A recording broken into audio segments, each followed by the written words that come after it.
Hello my friends, let's talk about My Hero Academia.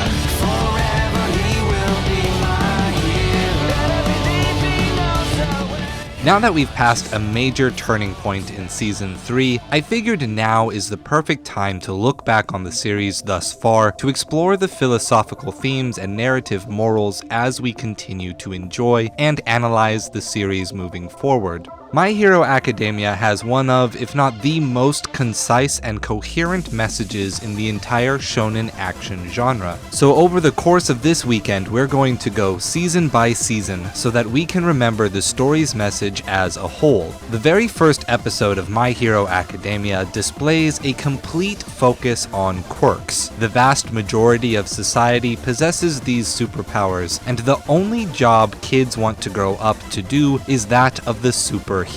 And everyone focuses on the strength of the quirk to decide how successful a hero someone can be. Case in point, Bakugo is a horrible human being with a superiority complex reaching into megalomania, but everyone still expects him to make a great hero since all of the tests focus on skill above all. Even Midoriya's own mother gave up on her son's dream once she learned that he didn't have a quirk. But despite all of the heartache, Midoriya was determined to keep his dream alive by taking meticulous notes and educating himself on the knowledge and strategies of the pro heroes. That is, until All Might, Midoriya's personal role model, dashed those dreams entirely. All Might revealed that behind his trademark smile was great fear, and the challenges posed by villains meant frequently risking your life. And what is the only way to survive these challenges? According to All Might, the most important factor was a powerful quirk. Midoriya was left broken. Rather than rushing to the villain attack as per his habit that happened immediately after his talk with All Might, he aimlessly wandered home, but then by a stroke of luck, happened to wander directly to the scene of the crime. And there he saw Bakugo struggling as he was held hostage by the same villain which attacked him earlier. All the other heroes had stalled because they didn't believe that their quirks were compatible or strong enough to handle the situation. They held back, unwilling to wager their all and relying on some other hero to show up and save everyone, except Midoriya. Despite being the weakest and least suited to save anyone, Midoriya risked his life to save his asshole friend. This desperate act inspired All Might to use his power again despite his weakened state, and reminded him that the most important quality of being a hero is the innate desire to help people in need, the compulsion to save the person in front of you.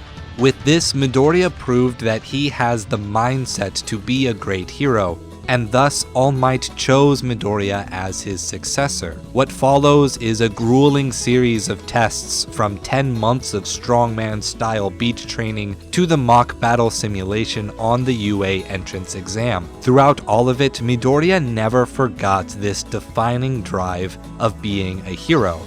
Even in the mock battle simulation, while others focused on gathering points, Midoriya sacrificed his body and his one chance of making an impression on a 0-point robot in order to protect Uraraka. In order to start down the path of a hero, you need immense tenacity, but in order to truly embrace heroism, that motivation must come from the desire to help people. The rest of Season 1 and much of the show as a whole becomes about learning what it takes to help people in the right way. Because of the League of Villains attack on UA High School at the end of the season, it becomes clear that Class 1A will have precious little time to figure that out. The burdens of what it takes to be a hero will thus be the focus of our look at Season 2. While Season 1 is the shortest and covers the least thematic ground, it is all done in service of laying the foundations for the amazing places this series goes. So come back for Season 2 tomorrow, same time, same place. Make sure to like, subscribe, and hit the notification bell so that you don't miss any of it. Thank you for watching, I will see you tomorrow, and remember, stay true. Hello my friends, let's talk about My Hero Academia.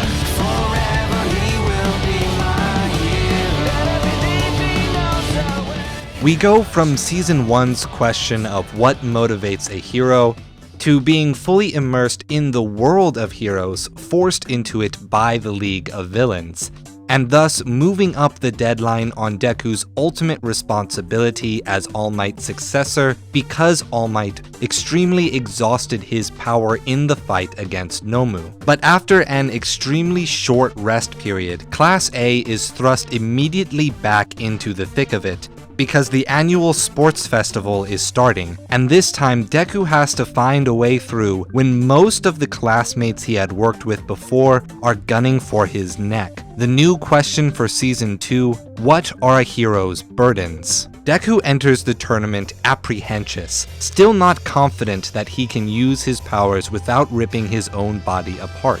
Deku is constantly being told by doctors, Recovery Girl, and his teachers that he can't be a hero if he keeps breaking his own bones. Deku has the drive that makes him behave like a hero, but giving into that emotion can cripple him for life. That overzealous approach is only truly tempered thanks to his training with All Might's teacher Gran Torino.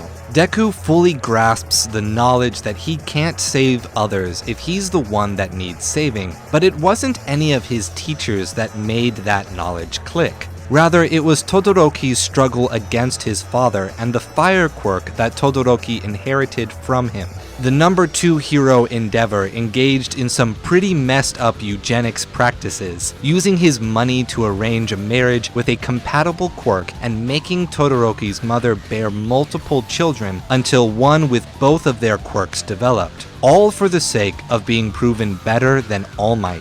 Todoroki's obsession with rejecting his father made him unable to accept that aspect of his own abilities, and thus Todoroki could never reach his full potential. So Deku ignored his own limits in order to save Todoroki from himself. But part of me has to believe that Deku realized some of the hypocrisy in this, and that, plus Gran Torino's training, unlocked Deku's ability to use One for All in full cowl mode, a power that Deku will need once the hero killer Stain walks onto the scene. Following the sports festival, the students are assigned to internships where they shadow professional heroes. Some of them get in some serious training, while others become disenchanted by how so many treat the professional hero lifestyle as marketing strategies to gain celebrity, to feed their pride and egos, or even just to make a lot of money as a regular business. The hero killer Stain is a radical ideologue that is reviled by the state of the hero society,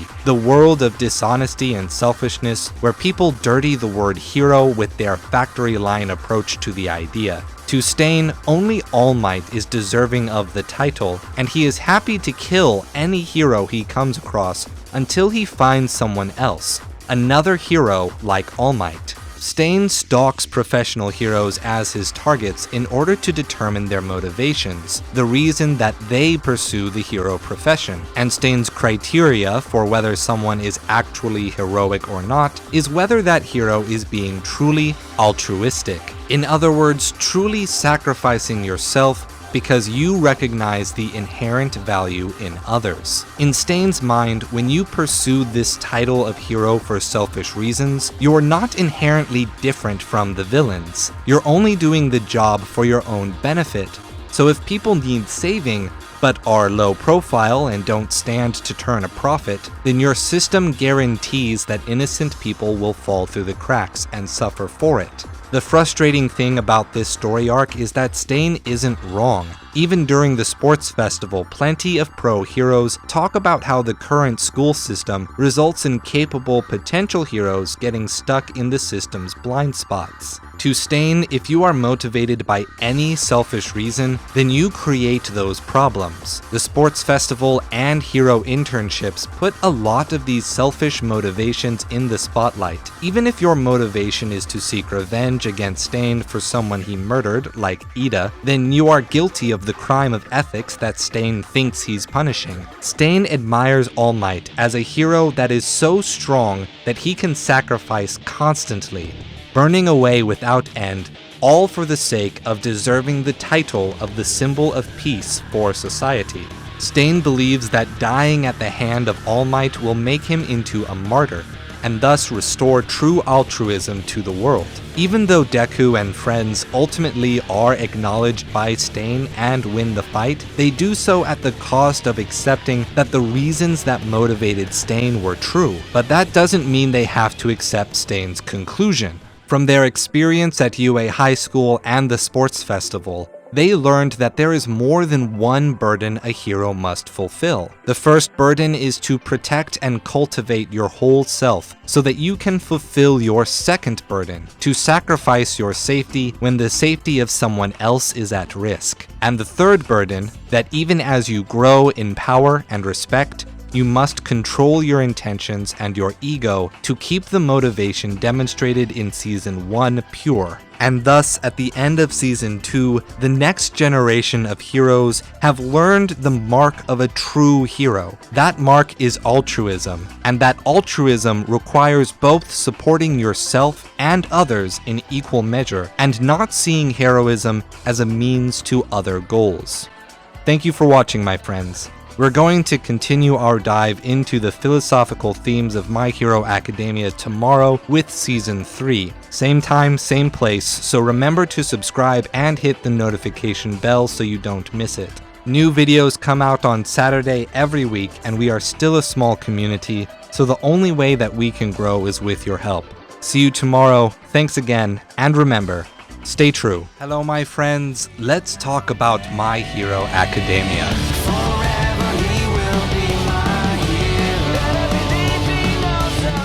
Coming off of the end of Season 2, Deku and the rest of Class A have all faced the question of what are a hero's burdens by both their professional mentors and their fellow classmates, as well as by villains like the hero killer's Stain. They are feeling confident, capable, and ready to take on any challenge that high school wants to throw at them. Having dealt with some very real threats, many of Class A's heroes in training, Deku included, are feeling like they know exactly what it takes to be successful as heroes in the real world. But the real world is about to catch up, and Season 3 is about a question much bigger than a hero in training. Armed with this confidence, they charge headlong into the training camp. But Deku finds pause to his excitement when he encounters Kota, a young boy living with the Wild Pussycats, because his parents, a duo of professional heroes, were killed in action while fighting off some villain. Kota has become resentful of the Hero Society as a whole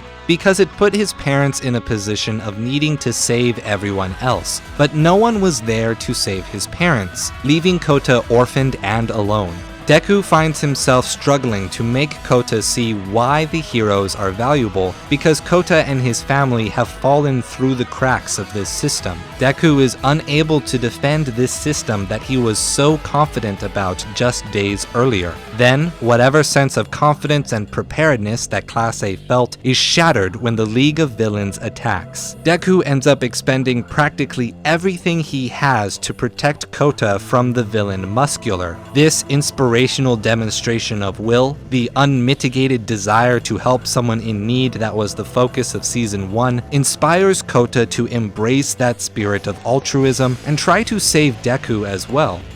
But while Kota was won over to Deku's way of thinking, Kota and Deku's fear comes to pass when the League of Villains successfully steals Bakugo and leaves several others in critical condition. The professional heroes are then thrust into a situation where they must prove that they can save one of their own in order to prove to the public that heroes are capable of protecting society. Season 3 of My Hero Academia has, up to this point, been showing us that a certain psychological phenomenon, the bystander effect, has become endemic in their society. The bystander effect is what happens when a large group of people are witness to some immediate and obviously harmful or dangerous scene, but nobody takes any action to remedy the situation. The reason being that everyone expects that someone else will call the police or do something to help. In the world of My Hero Academia, everyone is under this effect because they believe that All Might or some other hero will show up to help. Now the League of Villains is able to state their case and try to convince Bakugo to join their side. Shiragaki Tomura, the leader of the League of Villains and protege of the infamous All for One, expound that they aren't against All Might just because they love crime, but that they want to end this culture of passivity, and the only way to do that is to destroy the system of professional heroes by destroying its symbol of peace. It is later revealed that Shiragaki is, in fact, the son of All Might's predecessor, Nana Shimura. Nana left Shiragaki in foster care to keep him safe from the dangerous life of a hero. All for One manipulated this situation so that Shiragaki would end up abandoned because of this, thus allowing All for One to come in and present himself as Shiragaki's savior. With this history, the League of Villains comes to represent a real debate happening in Japan's current political culture. Japan is a society in which only a few decades ago, a large portion of Japanese identity was wrapped up in their warrior culture. War and conflict was a proud part of what it means to be Japanese,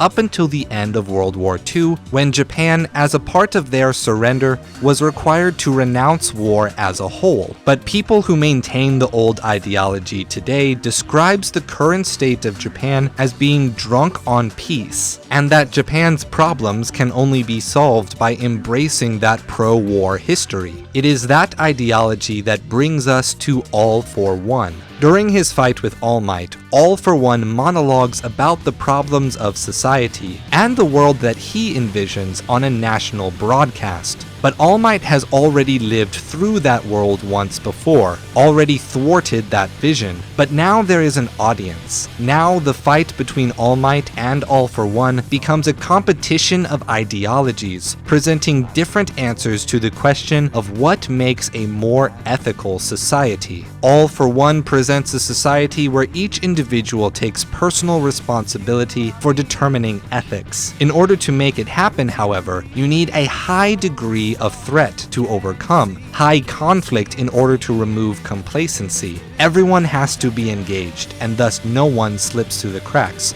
like Kota or Shiragaki. This society is in a state of war, and if it weren't for the obvious self-indulgent motivations that cause All for One to espouse his view in an intellectually dishonest way, it would be rather convincing. Under this suggested system, might makes right while parading under a false guise of meritocracy. The only reason All for One wants this is because he believes that he can stand at the top of the food chain. All Might, having inherited the power of One for All, was able to create a society where ethics is localized into a single entity, a symbol of peace. The hero profession wasn't successful at reducing overall crime until All Might forged this new belief structure. Now, this society does suffer from an increase in the bystander effect. Because they can believe in something external, people become complacent. However, there are far less people seeking to use conflict as a means to assert their ethics onto others. Thus, by and large, people seek out peaceful ways to settle their differences instead. But by the end of the fight, All Might is spent, and the symbol of peace can no longer play that role. And this fact makes the fight not just a competition of different ideas, but an example of Hegelian dialectic. In philosophy, there are two main structures to a philosophical dialogue. The first is Socratic dialogue, where a questioner asks someone to agree or disagree with certain premises, then draws a conclusion from those premises' relation to each other. If you or an interlocutor disagree about a conclusion, then you go back and you fix your understanding of the premises. The second is Hegelian dialectic, in which two people who have reached different conclusions compare them, see the flaws and where they are lacking, and then attempt to create a third, new and improved idea. When All Might points to the camera and says, "Next time is you," we can see it as a message to future villains like the public. We can see it as a message to Deku to become the new All Might. But instead, I think it is best seen as a message to everyone watching the broadcast. All the civilians and all the UA students that were inspired by All Might and will become the next generation of heroes. One for All is the thesis. A society that values peace above all for one, is the antithesis, a society that values personal engagement and responsibility. Deku, and thus us as the viewer, are thus the synthesis. When All Might points at the camera, he is telling us that we must now each be personally responsible for the peaceful revolution of society's ethical conflicts. No more dragging your feet just because you can, and this all goes back to Deku. In Season 1, Midoriya chooses the name Deku because it sounds like the Japanese word dekiru, and why Uraraka says that the name gives a gambare-style feeling. Deku means that you can do it. Deku is not the hero that says, "I will save you," but the one who says, "We will do this together." And it is this message, the synthesis of these two ideas, that forms the meaning behind Deku's name, all for one and one for all. Thank you for watching, my friends. This brings the 3-part analysis of My Hero Academia thus far to a close. What I love most about this show is that, unlike the big shonen action of the past, it is planned out, concise, and coherent. Rather than just endlessly growing stronger or pushing their ideals on others to win, My Hero Academia is a world that grows and responds to the outside challenges rather than moving past them. So I'm very excited to see where it goes from here. If you liked this video, like and subscribe to the channel, and hit the notification bell to see more from me. New videos come out every Saturday, so I hope you will join us next week. We are still a small community, so the only way we can grow is with your help. Thanks again, and remember, stay true.